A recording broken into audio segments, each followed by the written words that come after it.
ओ ताई, चला ना आपण जेवून घेऊ, मला खूप भूक लागली आहे.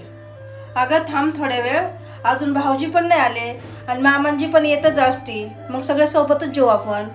अहो ताई, रोज तर सोबतच जेवतात ना, मग एक दिवस नाही जेवलं तर काय होणार आहे? मला खूप भूक लागली, तुम्ही नका जेवू, मी जेवून घेते. अगं ऐक तर, अगं थांब ना.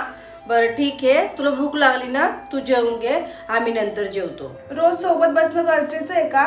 एक दिवस नाही बसलं तर काही फरक नाही पडत.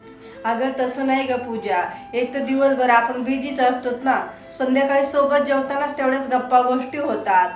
बाकी काय, दिवसभर तर सगळे बिझीच असतात, म्हणून म्हटलं, बाकी काही नाही. झालं परत तुमचं सुरू, मला नाही जेवायचं. अगं पूजा थांब ग, चिडू नकोस ग. अगं सगळे संगते एकत्र जेवताना सगळ्यांच्या चेहऱ्यावरला आनंद एक वेगळाच असतो ग, यानेच तर प्रेम वाढतं. आणि तुला एक सांगू, अगं दिवसभराचा थकवा असा एका क्षणात दूर होऊन जातो, यालाच तर कुटुंब म्हणतात. तुला जेवायचं असेल तर जेवून घे. जेव तू.